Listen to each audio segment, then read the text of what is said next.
Hello बच्चों, आज हम लोग एक्सरसाइज 4.3 जो आपका प्रश्नावली 4.3 है, इसका 9वां प्रश्न हल करते हैं। तो देखिए 9वां प्रश्न हल करते हैं, इसके पहले प्रश्न के विषय में थोड़ा जान लेते हैं। प्रश्न कह क्या रहा है कि दो पानी के नल एक साथ एक हौज को 9 सही 3/8 घंटों में भर सकते हैं। तो आप ध्यान देंगे, दो नल हैं, दोनों एक साथ एक हौज को 9 सही 3/8 घंटे में भर सकते हैं। तो बड़े व्यास वाला नल हौज को भरने में कम व्यास वाले नल से 10 घंटे कम समय लेता है। प्रत्येक द्वारा अलग से हौज भरने में के समय ज्ञात करने हैं। तो आपने ध्यान दिया प्रश्न पे कि हमारे पास दो नल हैं और दोनों एक साथ किसी हौज को अर्थात पानी का टंकी जो होता है उसको 9 सही 3/8 घंटे में भर लेते हैं। तो आप देखिए दोनों नल के टाइम को हमें निकालना है कि अकेले अकेले हौज को भरने में वह कितना समय लगाएंगे। तो आइए देखते हैं। तो हम यहाँ पे कर लेते हैं। सबसे पहले माना बड़े व्यास का नल अकेले हौज को भरेगा बराबर x घंटे में। हमने मान लिया कि जो बड़े नल वाला व्यास है, बड़े व्यास वाला नल है, वह अकेले हौज को कितना टाइम में भरेगा, x घंटे में। आप ध्यान देंगे। अब इसके बाद आपका जो छोटे नल का व्यास, जो छोटे व्यास वाला नल है, वह हौज को भरने में इससे 10 घंटा समय अधिक लगाएगा। क्यों? क्योंकि ये जो बड़े नल वाला व्यास है, बड़े व्यास वाला जो नल है वह हौज को 10 घंटे कम समय में भरता है। किससे? छोटे व्यास वाले नल से। तो यदि आपका बड़े व्यास का नल, यहाँ ध्यान देने की बात है, बड़े व्यास का नल अकेले हौज को x घंटे में भरता है, तो ये जो छोटे व्यास वाला नल है उससे 10 घंटे कम समय लेगा। तो आप ध्यान देंगे तो तथा यहाँ पर हम छोटे व्यास का नल अकेले हौज को भरेगा बराबर। बच्चों आप ध्यान देंगे, अगर इसको भी हम x घंटा दे देते हैं तो अब क्या है कि बड़े और छोटे व्यास वाला दोनों नल x घंटे में भर रहे हैं, लेकिन हमें क्या करना है कि ये x घंटा कम समय है और इसका क्या है, ये 10 घंटा कम समय ले रहा है और ये वाला 10 घंटे अधिक ले रहा है। तो आप करेंगे क्या, यहाँ पर 10 को अधिक कर देना है, इसको 10 घंटे ज्यादा दे देना है। तो इस प्रकार से आपका हो जाता है कि जो छोटे व्यास वाला नल है वह अकेले हौज को कितनी देर में भर देगा, x + 10 घंटे में। आपको ध्यान देनी है। ये कहाँ से हुआ? प्रश्न कह रहा है कि जो बड़े व्यास वाला नल है वह हौज को अकेले भरने में छोटे व्यास वाले नल से 10 घंटे का कम समय लेता है। अगर बड़े व्यास वाला नल हौज को भरने में x घंटे लेता है तो छोटे व्यास वाला कितना लेगा, x + 10 लेगा।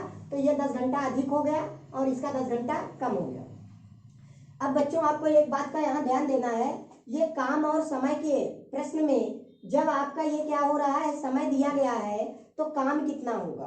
तो काम और समय में जो संबंध होता है वह कुछ इस प्रकार से होगा कि बड़े व्यास का, इसलिए बड़े व्यास वाले नल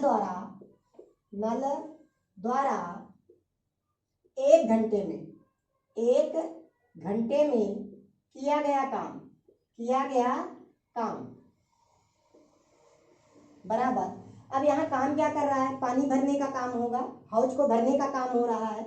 जब भी आपको काम और समय का क्वेश्चन मिले तो आपको क्या करना है कि काम जितने समय में पूरा होता है तो उस समय के अनुरूप 1 घंटा हो, 1 मिनट हो, 1 दिन हो, यहाँ घंटे की बात चल रही है तो यहाँ 1 घंटे में किया गया काम क्या करना है, बड़ा सिंपल सा है, 1/x घंटे आपको कर लेना है। 1/x काम होगा, आपको देखना है। अगर कोई काम 25 दिन में पूरा होता है, कितने दिन में, 25 दिन में अगर कोई काम पूरा होता है तो 1 दिन में कितना काम होगा, तो 1 दिन में जो काम होगा वह 1/25 के बराबर होगा। ऐसे आप देखिए कोई काम अगर x दिन में पूरा होगा या x घंटे में पूरा होगा, तब एक दिन में जो काम होगा, एक दिन में जो काम होगा वह कितना होगा, एक दिन में काम बराबर आपका 1/x हो जाएगा। आपको ध्यान देना है, यहाँ हमने दिन ले रखा है, अगर इसी को घंटे में लें, अगर कोई काम 25 घंटे में हो रहा है तो एक घंटे में कितना काम होगा, 1/25। और कोई काम अगर x दिन में हो रहा है तो एक घंटे में, x घंटे में हो रहा है तो एक घंटे में कितना होगा, 1/x। आपको ये चीज का ध्यान दे लेना है। अभी हम देखें, इसी बात पे हमने किया कि अगर बड़े व्यास का नल किसी हौज को अकेले x घंटे में भर रहा है तो एक घंटे में वह कितना काम करेगा, काम मतलब यहाँ पानी भरने का काम होगा, हौज को भरने का काम होगा 1/x। अब इसी प्रकार से आप छोटे व्यास वाला तथा, यहाँ इसलिए का साइन दे देंगे, तथा छोटे व्यास वाले नल द्वारा, छोटे व्यास वाले नल द्वारा एक घंटे में किया गया काम, छोटे व्यास वाले नल द्वारा एक घंटे में, आपको बच्चों ध्यान देना है, एक घंटे में किया गया काम बराबर, अभी आप बच्चों ध्यान दीजिए, अकेले छोटे व्यास का नल कितनी देर में हौज को फुल कर रहा है, भर रहा है, 1x + 10 घंटे में, तो इसलिए यह एक घंटे में कितना काम करेगा, 1/x + 10। जब भी आपको कभी ऐसा प्रश्न मिले तो आपको ऐसे ही करना है, जो काम पूरा होने में टाइम लगता है वह टाइम उसके अनुरूप 1 घंटे 1 मिनट या 1 दिन में जो काम होगा वह 1/, करके उसको बना दोगे। जैसे कि यहाँ बड़े व्यास का नल अकेले हौज को x घंटे में भर रहा है, तो बड़े व्यास वाला नल 1 घंटे में कितना काम कर रहा है, यहाँ किया गया काम लिखा जाए, किया गया काम, फिर से हम लिख देते हैं, किया गया काम बराबर 1/x। इसी प्रकार से छोटे व्यास वाला नल जो अकेले हौज को भर रहा है वह x + 10 घंटे में, तो इसके द्वारा 1 घंटे में किया गया काम 1/x + 10 हो रहा है। अब बच्चों आप ध्यान दीजिए कि बड़े व्यास का नल और छोटे व्यास का नल एक एक घंटे में कितना काम कर रहे हैं, तो बड़े व्यास वाला 1 घंटे में इतना काम कर रहा है और छोटे व्यास का नल जो है वह 1 घंटे में इतना काम कर रहा है। तो अगर हम आपसे पूछें कि दोनों द्वारा 1 घंटे में कुल कितना काम होगा, तो आपका जवाब होना चाहिए कि इन दोनों कामों को हम जोड़ दें। जो अलग अलग दोनों अकेले अकेले 1 घंटे में कर रहे हैं, दोनों का 1 घंटे में पूछा जाए तो इन दोनों कामों को हम मिला देंगे। तो इसलिए दोनों नल द्वारा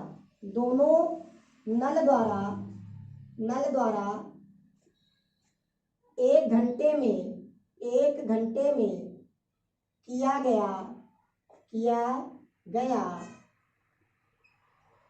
कुल काम। बच्चों आप ध्यान देंगे कि दोनों नल 1 घंटे में कुल कितना काम कर दे रहे हैं। तो आप देखिए, पहला नल हमारा कितना काम किया, 1 घंटे में 1/x काम किया, और दूसरा नल 1 घंटे में कितना काम किया, 1/x + 10 काम किया। तो दोनों मिल करके 1 घंटे में कितना कर देंगे, तो ये दोनों कामों को हम जोड़ देंगे, 1/x + 10। ये दोनों काम हमने जोड़ दिया, तो ये कुल काम इतना दोनों नलों ने एक साथ किया।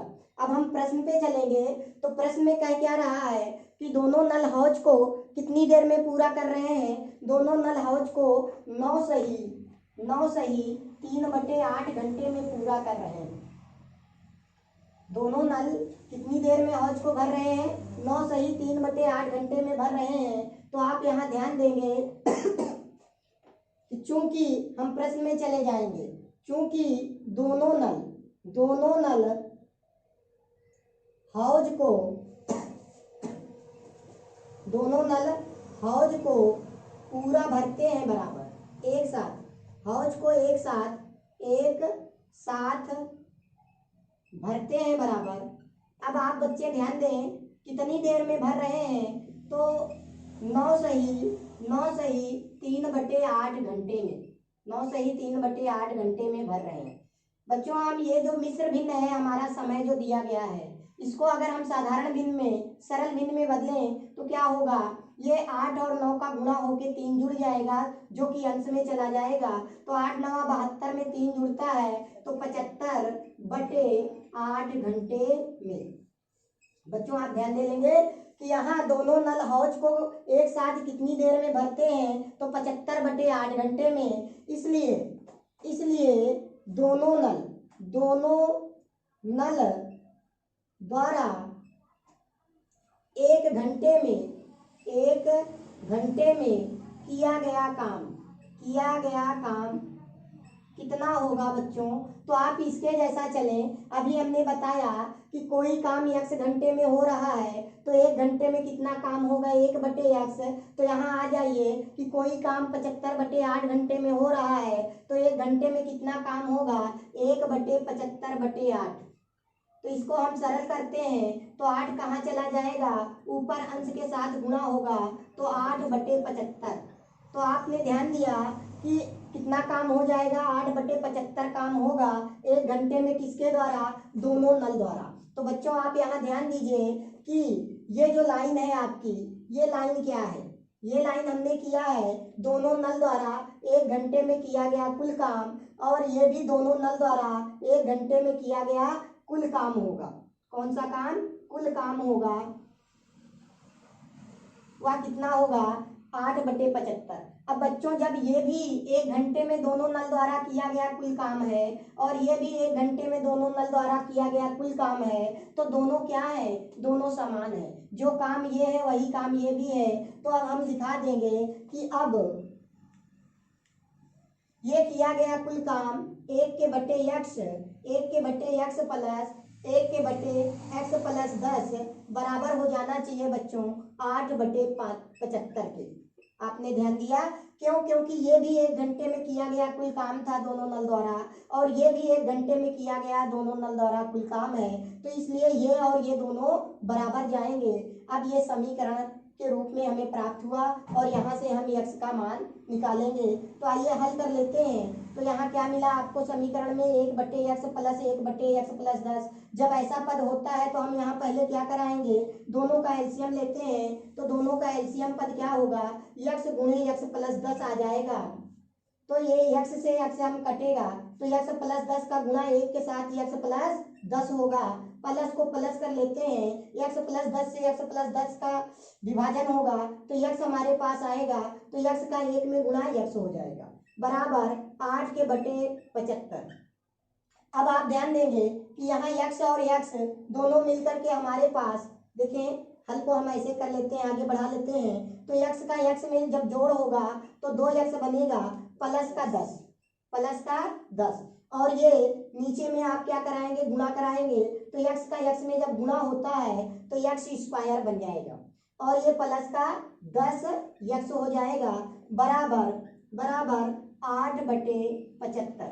आप ध्यान देंगे बच्चों, इसको हम थोड़ा सा ऐसे कर देते हैं जिससे ये अलग दिखता है।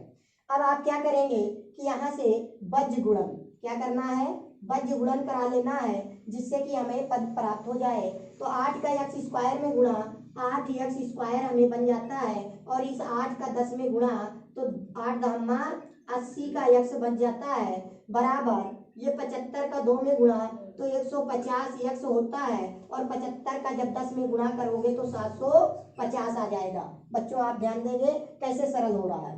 अब हम क्या करेंगे, सारे पदों का पक्षांतर बाईं ओर करके दाहिने पक्ष को शून्य कर लेंगे। तो ये 8 का x स्क्वायर और ये प्लस का 80x और ये 150x जब इधर आएगा तो माइनस 150x आपका हो जाएगा, और ये 750 जब दाहिनी ओर से बाईं ओर पक्षांतर होकर आएगा तो माइनस 750 हो जाएगा। अब बराबर के क्या बचा, 0। और हम कर लेते हैं, तो ये 8x स्क्वायर की लाइन हम ऐसे लिख लेते हैं 8x स्क्वायर, और ये प्लस 80 में से 150 आप कम करते हैं तो माइनस 70x बचेगा, और ये माइनस 750 बराबर के 0। बच्चों अब आपको ध्यान देना है, यहाँ 8 है, 70 है, 750 है, तो सारी संख्याएं 2 से विभाज्य हैं। तो हम इसे कुछ सरल और कर लेते हैं। तो इसका जो सरल पद प्राप्त होगा वह कुछ इस प्रकार से, 2 का जब इसमें भाग कराएंगे दोनों ओर समीकरण में तो यहाँ 4x स्क्वायर और माइनस, अब ये आपका 35 का x और माइनस ये आपका 2 से काट रहे हैं तो 2 तिया 6 और 1 बचा 15, 2 7 14 और 2 पंजे 10 बराबर 0। तो इस तरीके से आपको एक समीकरण प्राप्त हो गया। अब इसे हमें हल कर लेनी है। तो हम क्या हल करते हैं, अगर गुणनखंड विधि से जाना चाहें तो सबसे पहले 4 और 375 का गुणा करा लेते हैं। तो ध्यान देंगे आप बच्चों, 375 और 4 का गुणा कराने पर हमें जो मिलता है, 4 का 5 में गुणा 20 आ जाएगा, हासिल के 2, 4 सत्ते 28, 28 में 2 जब आप जोड़ते हैं तो 30 की 0, हासिल के 3, 4 तियां 12, 3 15। तो बच्चों हमें जो ये पहले पद के गुणांक 4 और ये अंतिम पद का गुणा जो आया 375 कितना आया 1500। अब 1500 का खंड हमें ऐसा करना है जहां से हमें 35 की प्राप्ति हो। तो हम क्या करेंगे, 1500 का खंड हमें चाहिए, 1500 का खंड चाहिए कि घटाने पर 35 आ जाए। तो इसका खंड जो होगा 1500 के बराबर 60 गुणे 25 कर लीजिए आप। 25 छक्का देखें 150 और ये 0 लग गया तो 1500 हो गया। अब देखें अगर हम 60 और 25 का खंड हमें मिला है, जब 60 में से 25 जाएगा तो 35 आ जाएगा। तो यही हमें कर देना है। यहाँ पे जो 35 का खंड होगा वह 60 माइनस 25 में होगा। लेकिन बच्चों आपको ध्यान देना है कि हमें 35 माइनस का चाहिए, तो ये माइनस का 60 कर देंगे और प्लस 25। तो इसी के साथ हम खंड को तोड़ देंगे। तो 4x² और ये जो माइनस 35 है इसको माइनस 60x प्लस का 25x माइनस 300 का 75 बराबर 0। अब देखें आप पहले दो पद में कॉमन जाते हैं, तो पहले दो पद में हमें कॉमन क्या प्राप्त होता है, 4 और x, यही दिख रहा है। तो जब 4x कॉमन कराएंगे तो यहाँ x बचेगा, माइनस 4 से 60 काटते हो तो 15, x तो कैंसिल गया। अब यहाँ यहाँ x भी होना चाहिए। तो ये 25x जो आपका है, यहाँ दोनों जगह से 25 कॉमन जाएगा, तो यहाँ x माइनस यहाँ क्या आ जाएगा 15 बराबर 0। तो इस तरीके से हमें जो खंड प्राप्त होता है वह क्या प्राप्त हो गया, x माइनस 15 एक ब्रैकेट में, दूसरे में 4x प्लस 25 के बराबर 0, ये आपको खंड मिल गया। अब हम क्या करेंगे कि इन खंडों का, प्राप्त खंडों की तुलना 0 से कराएंगे तो हमें x की वैल्यू प्राप्त हो जाएगी। तो आइए देख लेते हैं, इनका भी खंड करा देते हैं, तुलना कर लेते हैं प्राप्त खंड का। तो बच्चों हमारे पास प्राप्त खंड क्या है, x माइनस 15 है गुणे x 4x प्लस 25 है, 4x प्लस 25 है बराबर 0। तो हमने सेम लाइन फिर से लिख ली है यहाँ ऊपर। तो आप ध्यान देंगे ये कुछ किया नहीं गया है, इसी लाइन को फिर से लिखा गया है। तो इसलिए जब x माइनस 15 के बराबर 0 तो x बराबर प्लस का 15, एक मान x का हमें आ गया। लेकिन बच्चों हमारे पास दूसरा भी खंड है तो उसकी भी तुलना करा लेते हैं। तथा लिख देंगे, तथा जब 4x प्लस 25 बराबर 0 तो 4x के बराबर माइनस 25। तो इस प्रकार से x बराबर माइनस 25/4। तो बच्चों आप ध्यान देंगे जो x का दूसरा मान हमें प्राप्त है वह क्या है, माइनस के 25/4 है। तो हमें क्या ज्ञात करना है, समय ज्ञात करना है। क्या ज्ञात करना है, समय। तो समय तो कभी माइनस में हो नहीं सकता, इसलिए ये जो मान होगा x का ये अमान्य हो जाएगा, ये लिया नहीं जाएगा।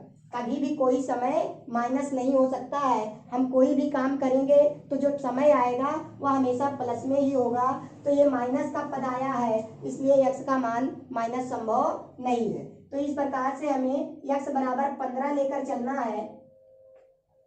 तो देखते हैं, तो x बराबर 15 से, इसलिए x बराबर 15 से बच्चों आप ध्यान देंगे, यहाँ पर जगह न होने से हम आपको बता देते हैं। देखिए प्लेस बच नहीं रही है, इसलिए x बराबर जब हम 15 ले लेंगे तो यहाँ देखिए बड़े व्यास का नल अकेले हौज को कितनी देर में भरेगा। यहाँ x की जगह जब हम 15 रखेंगे तो 15 घंटे में, और यहाँ जब हम x की जगह 15 रख देंगे तो 15 प्लस 10 अर्थात 25 घंटे में। बच्चों आप ध्यान देंगे, आंसर आप बना लेंगे, आंसर आप यहाँ से बना लेंगे। x बराबर 15 से बड़े व्यास का जो नल है वह अकेले हौज को 15 घंटे में भरेगा और जो छोटे व्यास का नल है वह अकेले हौज को 25 घंटे में भरेगा और यही 15 घंटे और 25 घंटे आपके आंसर हो जाएंगे। आपको ध्यान देना है, ये थोड़ा सा मैनेज कर लेना है आपको इस तरीके से। तो आपको ध्यान देना है, ये आपका आंसर हो गया। अतः हम लिख पाएंगे कि अतः हमारा बड़े व्यास का नल अकेले हौज को 15 घंटे में तथा छोटे व्यास का नल अकेले हौज को 25 घंटे में भरेगा।